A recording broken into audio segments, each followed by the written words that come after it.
Hello and welcome to the F1 Time Portal, a Formula One history podcast by a couple of friends that are Formula One nerds. I'm your host, Rosa. And I'm your Petticoat Junction host, Luigi.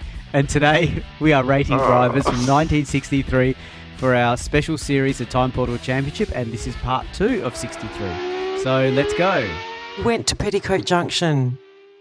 I didn't realise this would be a two-parter, so I had to resort to what I had in my pocket. Oh gosh! Oh, well, at least it went to part 2, not part 1, right? Yeah. Okay. Yeah. Okay. Cool. Okay, so we're up to the British Grand Prix. Hang on. Hello, Will. Is Will with us? Yes, I'm still hello. here. Yeah, Good on thanks you. for having me again. Okay. Let's go. So the British Grand Prix. Clark took pole with Gurney in second, Hill third, and Brabham took the last spot in the front row. At the start, Clark didn't shoot into the lead. It was instead the two Brabhams who took the lead with McLaren and Hill close behind, also beating Clark off the line. So a bit of a sluggish start by our championship dominator. By lap 2, however, Clark was already up into second place, and by lap 4, he had passed Brabham to take his usual spot out in front. By lap 10, Clark had a 10-second lead over the Brabhams, and McLaren was out with engine trouble, and on lap 28, Brabham's engine blew up. At the halfway mark, Clark led Gurney by 16 seconds. By 18 laps later, it was 50 seconds as Gurney's engine blew up. So his lead obviously expanded when that guy retired, Gurney. Hill and Surtees were now in second and third and battling hard. Nothing further really happened until the very last lap when Clark crossed the line for the win with Hill running out of fuel, and as his car spluttered to the line, Surtees closed the 3-second gap and took a surprise second place while Hill free-wheeled it across the line to finish in third. So a little bit of drama at the end there. And this is the British Grand Prix, and that's a very British podium. You know, you've got Clark first, Surtees second, and Hill third. So over to you, Will, your top 3 and why? Yeah, look, I gave Hill my third position, 4 points.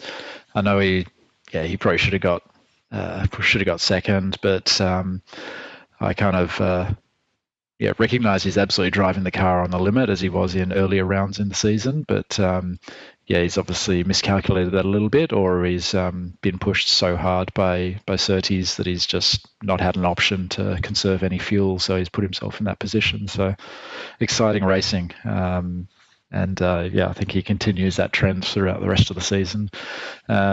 Surtees, I gave him my 6 points for second. I think he's he's ahead of his time. We didn't even know about Stephen Bradbury at this stage, but he's pulled one of those. Clark, he gets my top spot for 8 points. He absolutely dominated, albeit he could have nailed the start beat, but he kind of made amends for that. I think that's 4 wins on the trot for him, and that was his home race as well. So he's probably pretty happy about such a dominant showing at a home race. Even though he was Scottish, but he would have claimed that as his home race. Yeah. Well, it's a United Kingdom, isn't it? United Kingdom. Yeah. So for third, I had Hill. He came third. In my opinion, maybe should have come second if not for the fuel running out on the race to the line where Surtees pipped him, but I fixed that here. But the reason why he didn't get second is because I put Gurney in second. I felt like Gurney was in a strong second place, but it was his engine that blew, and he should have come second in my opinion. And in first place, I had Clark. Pole, dominant win, and even had a 10-second lead after 10 laps. So talk about, dominating after what was not a good start. So very good for Clark. So over to you, Yeah, Rosa. I had Amon in third spot again. I think I'm getting a soft spot for him as well. The Amon and Lola combination really tugs at my heartstrings. But 14th to 7th. He's from New Zealand, isn't he, Amon? So yeah, he is. Yes. So I thought that was a pretty good effort in a Lola. Like they'd left a few years ago and they're back. So good on him. I gave Hill second spot. Should have come second. I take your point there, Will. I said it was a bit unforgivable for running out of fuel. And I said, but not his fault. But you're right, he probably was racing hard with Surtees. And Clark first. I think we said at the top of this season that this is a very Max Verstappen-like year for Clark, and this is one of the. I think the race where he led, and won the race, pretty much had a race on his own, and I think that was in Belgium. Didn't he win by 5 minutes or something?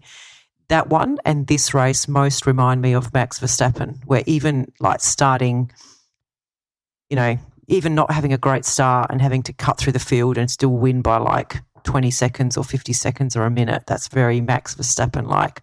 So, very dominant race by Clark. So, yeah. So, after 5 races, we've got Clark on 110, Hill on 40 and Gurney on 30. And I'm your Petticoat Junction host, Luigi. And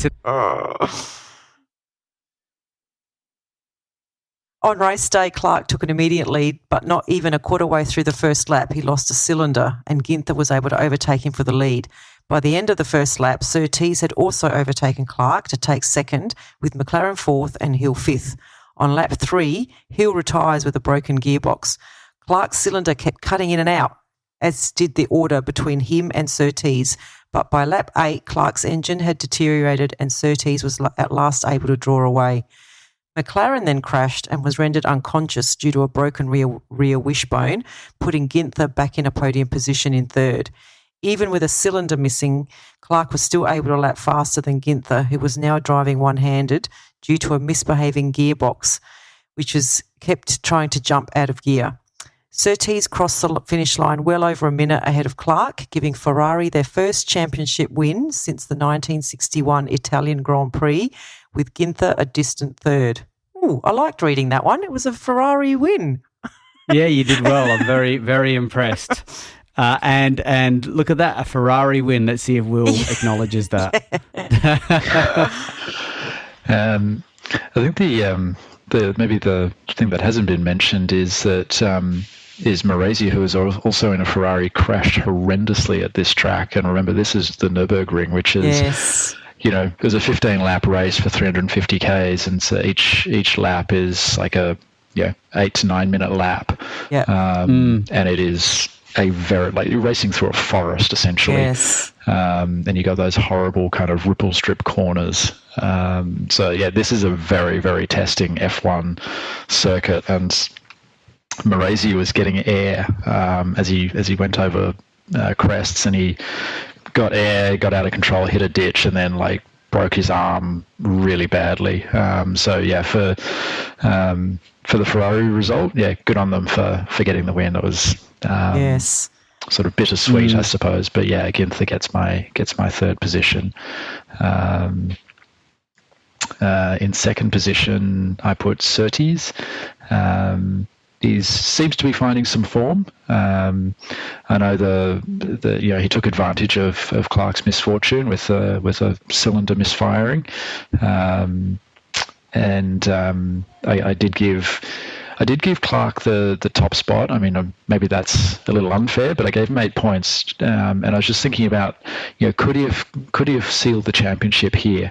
After 6 races, could he have sealed it if he wasn't misfiring?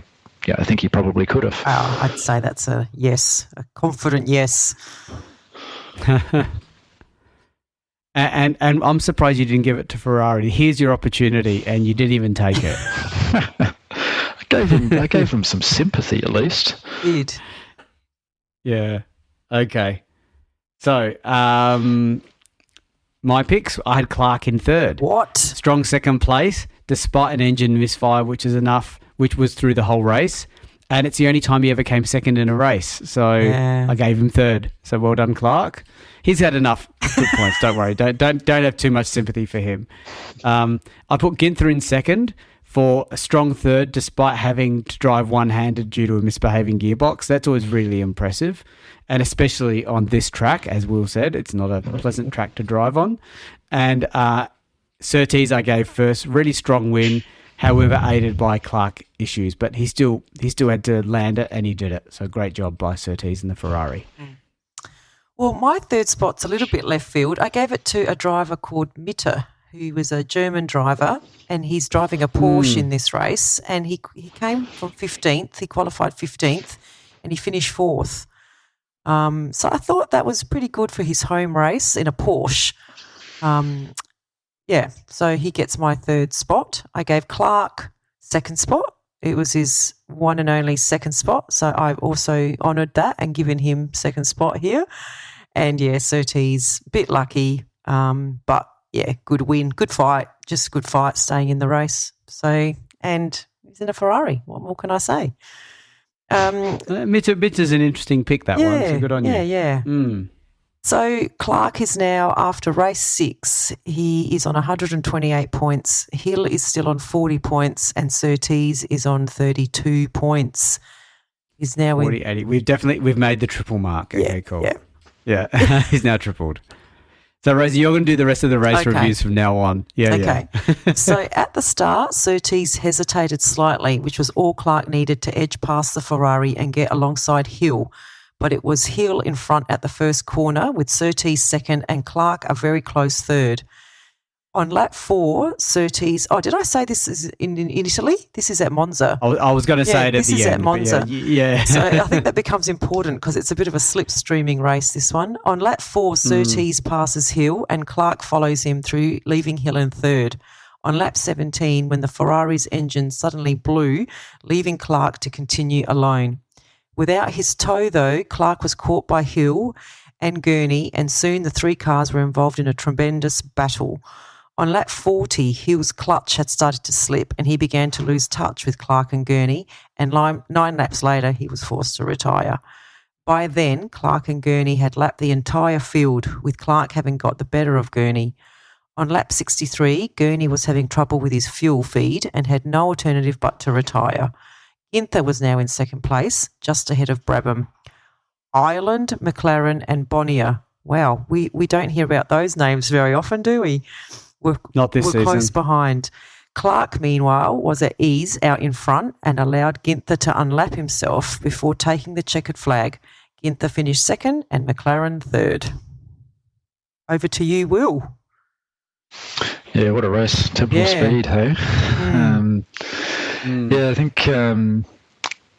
Gurney was great at this race. I gave him my 3 points. He was driving the bolts off that car, wasn't he? Just to try and keep up with Clark. So good on him. Probably some really exciting racing to watch there. I'd say he's pretty nicely tucked into the slipstream.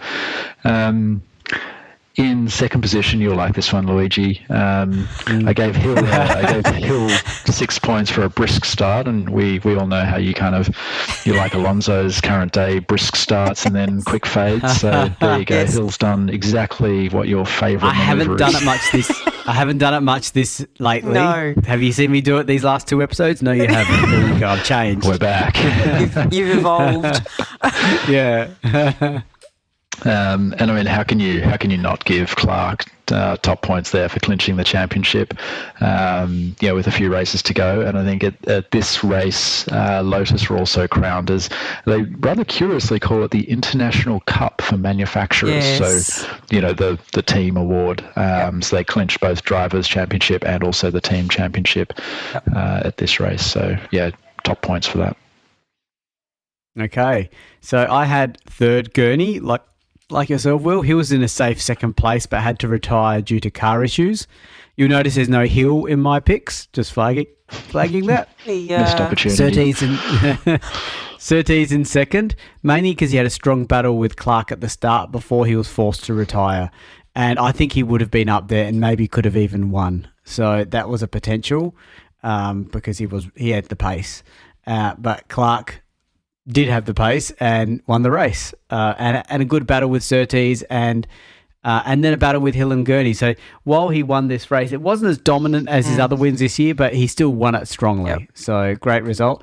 And my only negative comment was to the Italian organisers for dodgily letting Baghetti, who qualified 25th, into the start of the race when it should have been another driver that was like they only allowed 20 drivers to start, and because I can't recall why, but one of the other drivers couldn't start because of an issue of some sort. Yeah. And the driver that was 21st should have been in, but instead they put Baghetti in, who qualified 25th. So the 21st driver didn't get in.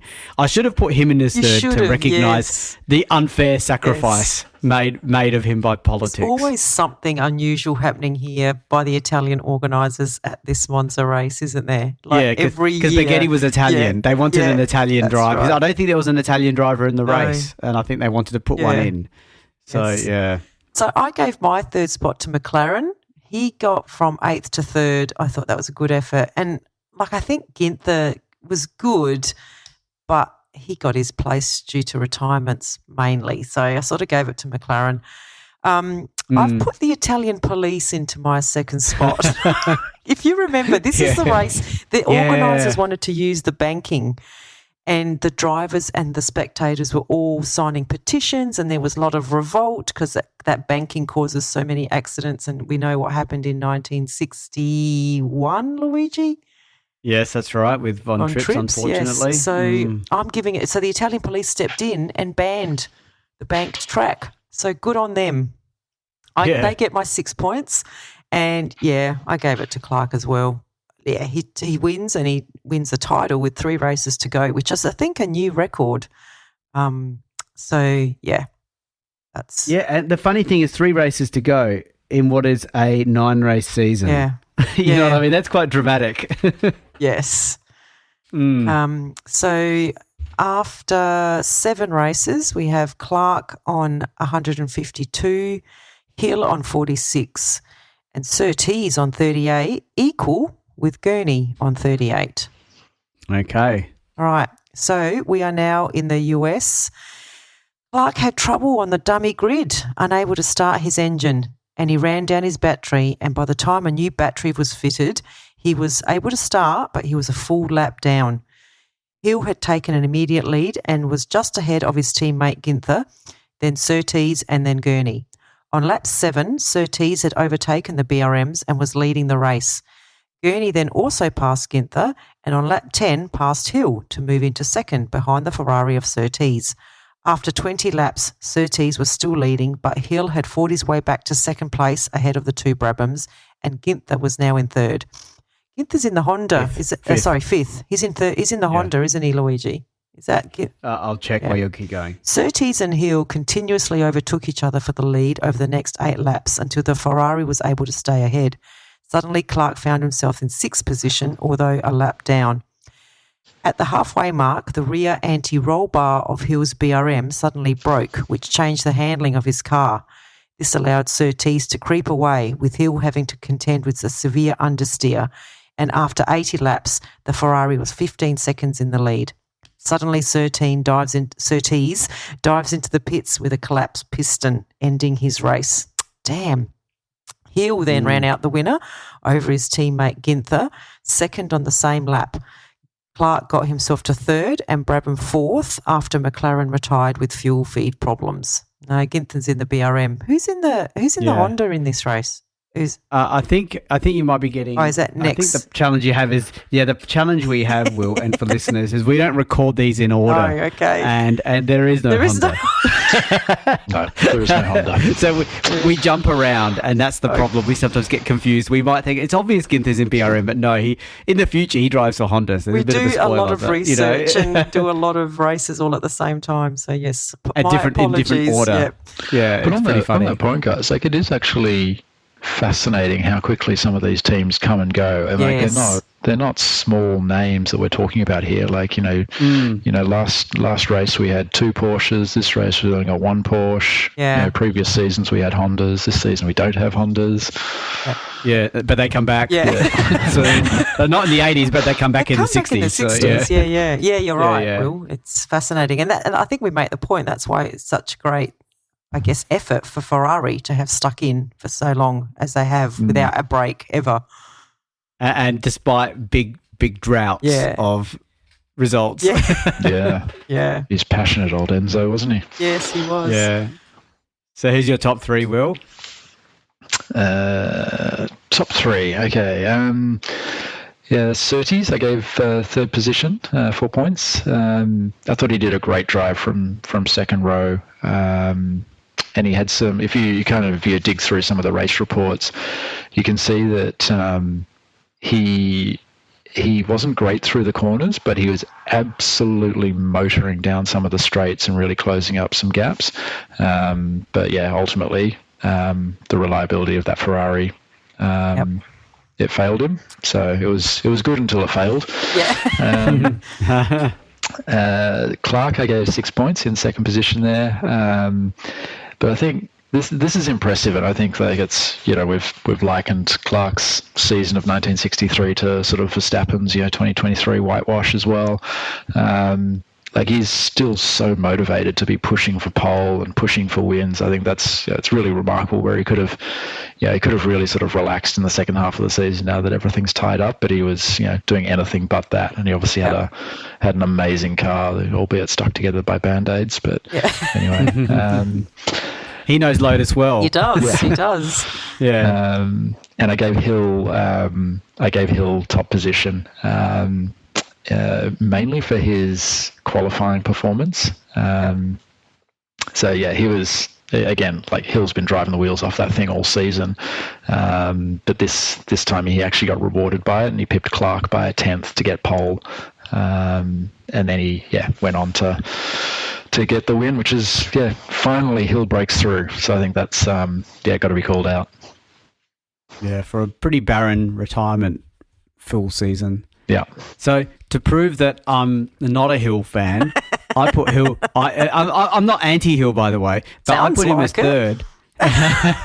Oh, you said I was all emotional when I was defending him before, apparently. Yeah. But I put Hill third, and my summary was won the race, lucky. There's no emotion there. Just letting you know, it's just the facts. What's wrong right? with That's what you I wrote. being a Graham Hill fan, Louis? Like we've obviously hit a nerve here. I'm just trying to say I'm balanced. I'm a You don't balanced get this historical. upset when we say you're a Prost fan. I mean, I'd get more upset at that than Hill. Luigi, why the lucky comment? Lucky that his car didn't break, or lucky that everyone else failed around him? Yeah, I'm just trying to remember why I gave him that accusation. He was leading the most of the race, Yes, wasn't he? did. Clark. I wonder why. Well, Clark had trouble off the start. Remember? Yeah, He ran his battery down. Because, I think it's because of who I thought should have won ahead of him. So I put Surtees as second. Yep. Because he should have won but retired towards the end due to car issues. Okay. So that's where I think the luckiness came in. Yep. Just ignoring the fact he's a defending world champion. I mean, obviously hasn't got it this season, but he got on the podium. He got on my podium. Can drive. Yeah. Yeah, he can drive. Yeah. And I gave Clark the win for coming third, but massive comeback drive from a lap down because of the battery issue. So just pretty awesome comeback drive by that guy. And, maybe I was a bit tough. Maybe I should have given Surtees the win, not Clark, because it's not like Clark needed this win. I didn't want to call special mention out, Luigi. You called it an issue with his battery. Notice how earlier in the season Ferrari called it an electrical fault. Yes. So technically, batteries aren't technically electrical components, are they? Well, it's the only electrical thing in the car. Like, why generalize? Why not just call it a battery? Yeah, that's right. Well, maybe electrical was an exciting term to use back then. Innovative. If we refer to electronics now, we're not referring to the battery, are we? Nah. No, I don't think so. Yeah, interesting point. And my special mention was Jack Brabham, hitchhiking from the airport to the racetrack because for some reason he didn't get the lift he was meant to get. So he literally hitchhiked with his helmet and his racing outfit. So that would be a pretty funny surprise for a random fan, maybe. Yes. Well, I ended up giving point. That's a good segue into my third place because I gave it to Brabham for hitchhiking to the track with his gear. That just makes me laugh. Yeah, like you say, with his helmet. I wonder if he had it on. It would be so hilarious if he had it on. He would be like the Stig. He wouldn't have got a lift. People would have thought he was crazy. He'd be like the Stig. I gave Clark my second place. He got pole when he should have won, I reckon. And I reckon he would have won had it not been for that battery issue on that stupid dummy grid. Although that dummy grid probably saved him in this case, didn't it? Like if it was an actual... Gave him a chance. Yeah, gave him a chance, Yeah. exactly. and I gave Surtees my top spot. Lap 82 retirement in the lead. And Hill wasn't catching him. Like you said, Will, that car was fast on the straights. A typical Ferrari car, fast on the straights, not that good around the corners. But Hill wasn't catching him. So it was pretty bad luck that he had that engine issue and wasn't able to finish the race. So I gave him my top spot. So. And were you going to say anything that she didn't put Hill in her podium, but you gave me a hard time for third? No, I'll just give you a hard time. All right, Will, he can come back anytime. Okay, so after I did have to question why I didn't put Hill in my points. I just thought he was lucky. I agree with you, Luigi. He was just lucky. But you were quiet when Will was having a go at me on that point, but now you're saying it. Makes for good podcasting. Okay, so after race 8, we have Clark on 172 points. Hill has made it into second on 58, but Surtees is third on 56. And we go to the last race of the year, which is in Mexico. No, second to last. Yeah. Okay, second to last. Oh, yeah, this is the one with South Africa, isn't it? Yeah, it is. Okay, so Mexico. So Clark made a splendid start on race day and took an immediate lead. Hill was down in 8th place after having problems sorting his gears out. Surtees was very unhappy with the understeer in the Ferrari, so he pulled into the pits to let some air out of his tyres, which was a really quick pit stop, but then the engine refused to restart, and after being push-started, the car had to be disqualified. At half distance, Clark had a 48-second lead over Gurney. Gurney's car, however, was being starved of fuel again, which allowed Brabham to catch up, and on lap 34 they swapped places. Ginther remained in 4th, while McLaren retired from 5th with a broken engine, putting Hill in 5th position, despite having to hold his gear lever in position. We hear this so many times, don't we? Yeah. So in the end, Clark won comfortably, Brabham second and Ginther third on the same lap, but 2 minutes behind. Hill finished 4th, 1 lap down. Over to you, Will. I think this is an interesting race. So we forget that, we're racing in an analog era at altitude in Mexico. It's kind of surprising we didn't see more failures. I mean, obviously there's some mechanical things going on with gearboxes and so on, but like these guys are having to manage totally different air density and getting all of that stuff right. So I think it's pretty impressive with some of these results. But I think there's a couple of situations with Ginther and Hill in the BRMs. Was there a multi-21 situation here? Yeah, it's interesting. Good question. Yeah. Yes. Feels like it, but we'll never know, I suppose. But anyway, Ginther gets my 4 points for third. Brabham, I've given him my 6 points. Good to finally see an Aussie get a result there. And obviously despite some sort of good luck around him to get that result. And I've given Clark 8 points. Kind of for those points around the Mexican Grand Prix, like that, he's absolutely nailed the conditions and just dominated the race. Like that's again just representative of the season he's having. He's absolutely brought it home there. Okay, I had Hill in third, coming 4th, and had to drive holding his gear lever in place, which I think is a pretty special effort, even though it seems like the norm maybe, but it's still pretty special. Brabham, solid second, despite being somewhat lucky with retirements in this race. And Clark, first dominant win in race, 6th win of the year, 6th pole, and 6th fastest lap. So the number of the devil, 666. Yeah, I gave my third spot to Surtees. I mean, I've said in my notes it was an unfair disqualification. I don't know if I mean unfair or unlucky or a combination. Like if we go back to bloody Hill allowed to continue with the race after being push started, I mean, there's just no and he was in the pits. Like he could have challenged Clark for this win, reckon. actually, because his qualifying time was not far off. That's right. So, although Clark actually was quite well ahead, actually nearly 1.5 seconds. And like what we didn't, I don't understand is, if they're letting some air out of their tyres, why they needed to cut the engine. Whether that was a rule at the time in the pits that you needed to cut the engine when you're in there, I don't know. But they cut the engine to let air out, and then they couldn't restart the freaking engine. Like, Yeah, Rosa, I wanted to comment on this because I'm solving understeer. I've just looked this up. You don't let air out of all the tyres. No. And you probably don't need to turn off the engine. So what was going on? What the hell? Like, is this just a Ferrari brain fade again? Like, I just don't understand what went on in those pits. I know. Italian engineering. Yeah.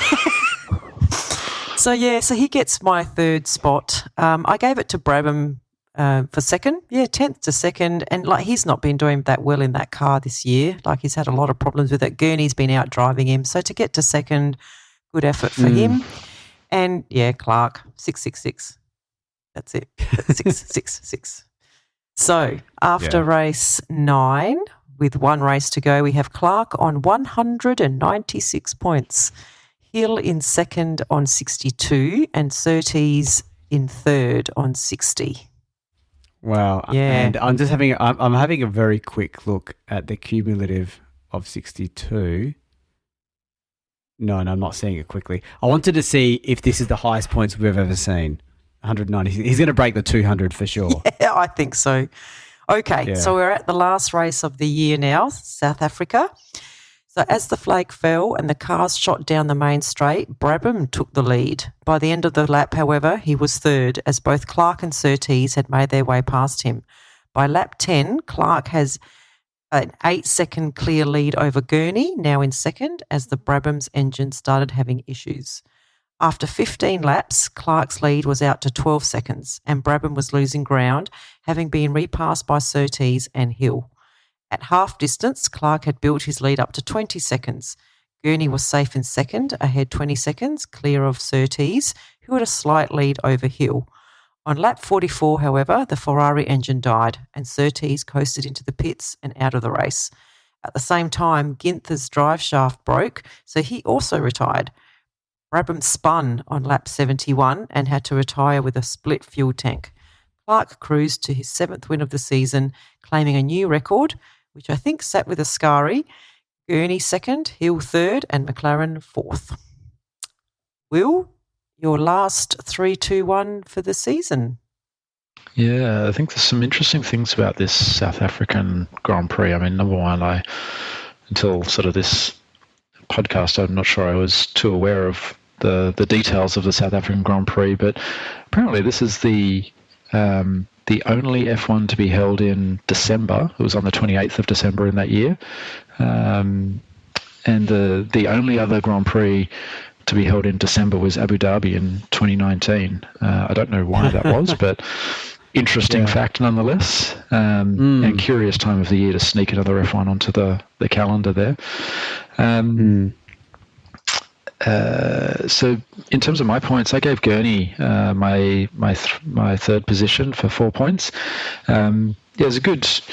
He's had a tough season with so many retirements, and you'll see there's a bit of maybe it's a sort of commiserations points for this last South African Grand Prix of the season. But yeah, Gurney, just because he had so many retirements and he finally brought home a good result in second. I gave Bruce McLaren my 6 points. Again, he had 4 retirements during the season, 4 retirements out of 10 races, and the other 6 races weren't exactly smooth for him. But he got a good result here. And I mean, not that he needs the points, but Clark. Just finished it off, didn't he? Yeah. He did. And the interesting thing was in this championship, you can only count your best number of results, and this win, the results counted to 0 to his championship points because he dropped it because he'd exceeded the number of wins he could have. So this win actually added no points to the championship for him. So I put Surtees third. He was up there at half distance of the race, but retired due to car issues, so probably should have come third, I think. So I'm fixing that up now. Gurney second, solid distance second place, the only driver on the same lap as Clark. And yeah, I feel sorry for him too. Like you, Will said, that Brabham was really unreliable, but it starts to come good. And Clark for the win, dominant win, never challenged, and claimed a new win record for the season, which lasted a really long time. The actual 7 wins in a season. I don't know when it was beaten, but it could have been into the 80s. Don't know if many drivers got more than 7 in a year prior to that. Well, I know Senna got 8 in 1988. Yeah. I think we go through this in our race review. I think it was Senna and Prost. Yeah. Both of them did it in the 80s, I think. Yeah, Prost got 7 in 84 and he didn't even win the championship. He got 7 wins and didn't win the championship. And he only got 7 in 88 and didn't win the championship. Yeah, that's a pretty special record. Over to you, Rosa. Well, I only remember the Prost stats, not the Senna ones. Well, in what is a very concerning end to this season, my tips, my places, my rankings are exactly the same as Luigi's, and so are my reasons. Oh, wow. I know. I don't know what's happening. You're rubbing off on me, Luigi. This is bad, very bad. I'm going to soon become a Prost and Hill fan. Yeah. Don't say that again. Okay, so I gave Surtees my third spot. Should have come third. Gurney, I think he did well to keep on the same lap as Clark. I mean, he could keep up with him, but not much more. So, I think he drove that Brabham really well. And, Clark, dominant season and race.